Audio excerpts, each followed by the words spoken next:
भगवान बुद्ध क्यों बोले कामवासना एक ढोंग है। प्रस्तावना मानव जीवन का सबसे बड़ा आकर्षण उसकी इच्छाएं और तृष्णाएं हैं।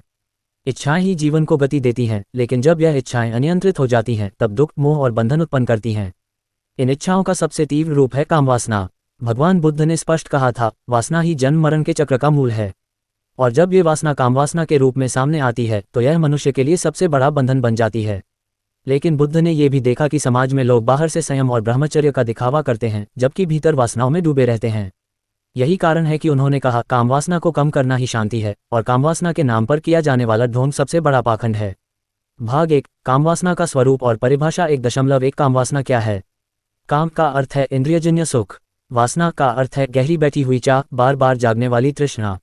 इस प्रकार कामवासना का अर्थ है इंद्रियों के सुखों को बार बार पाने की गहरी, असीमित और अनियंत्रित इच्छा। 1.2 बौद्ध दृष्टि से कामवासना। बुद्ध ने कामवासना को बंधनों की जंजीर कहा। यह मनुष्य को मोह और आसक्ति में बांधती है। ये जन्म जन्मांतर की पीड़ा का कारण बनती है। यह मनुष्य को आत्मज्ञान और निर्वाण से दूर करती है।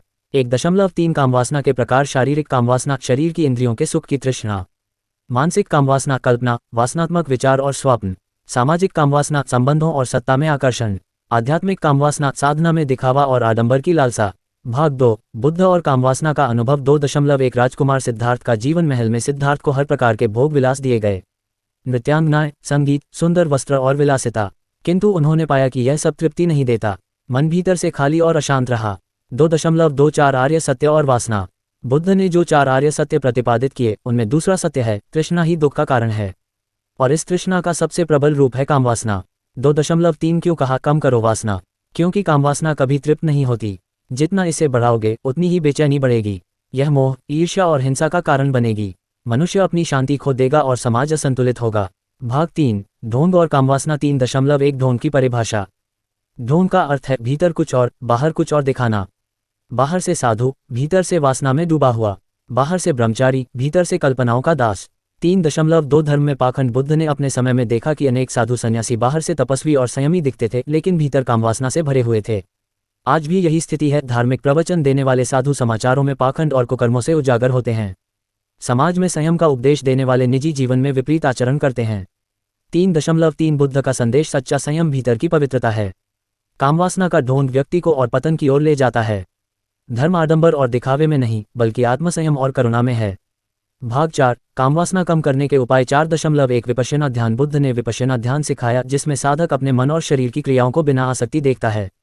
इस देखने से वासना धीरे धीरे कमजोर होती है। 4.2 आर्य अष्टांगिक मार्ग। सम्यक दृष्टि, सम्यक संकल्प, सम्यक वाणी, सम्यक कर्म, सम्यक आजीविका, सम्यक प्रयास, सम्यक स्मृति, सम्यक समाधि। इन्हीं 8 अंगों का अभ्यास कामवासना को संतुलित करने का उपाय है। 4.3 मध्यम मार्ग। बुद्ध ने कहा, न अधिक भोग, न कठोर तप, संयमित जीवन ही समाधान है। भाग 5, जातक कथाओं और उदाहरणों से सीख। 5.1 हाथी और कामवासना की कथा। एक जातक कथा में बताया गया कि एक बलवान हाथी भी कामवासना के प्रलोभन में आकर दुर्बल हो गया। इससे बुद्ध ने समझाया, वासना का दास सबसे शक्तिशाली को भी कमजोर बना देता है। 5.2 साधु और स्त्री की कथा। एक साधु बाहर से ब्रह्मचारी दिखता था, लेकिन भीतर से स्त्रियों के आकर्षण से मुक्त नहीं हो पाया। बुद्ध ने कहा, ये संयम नहीं, ये केवल ढोंग है। भाग 6, आधुनिक समाज और कामवासना। 6.1 उपभोक्तावाद और शरीर का बाजार। आज मीडिया और विज्ञापन कामवासना को लगातार भड़काते हैं। विज्ञापन कामवासना को लगातार भड़काते हैं। फैशन, फिल्मों और इंटरनेट ने शरीर को वस्तु बना दिया है। ये व्यापार का हिस्सा बन चुका है। 6.2 धर्म और पाखंड। आज भी समाज में कई धार्मिक संगठन कामवासना पर उपदेश देते हैं, परंतु उनके नेता खुद कांडों में फंसते हैं। ये बुद्ध की कही बात का जीवित प्रमाण है कि कामवासना का ढोंग सबसे बड़ा पाखंड है। 6.3 परिवार और समाज पर असर। कामवासना की अति तलाक, झगड़े और हिंसा का कारण बनती है। अपराधों और मानसिक तनाव का मूल कारण भी यही है। भाग 7, मनोवैज्ञानिक दृष्टिकोण। 7.1 कामवासना का स्वभाव। यह इच्छा कभी शांत नहीं होती। इसे दबाने से यह और प्रबल होती है। इसे समझकर, संयमित करके ही शांति मिलती है। 7.2 बुद्ध और आधुनिक मनोविज्ञान।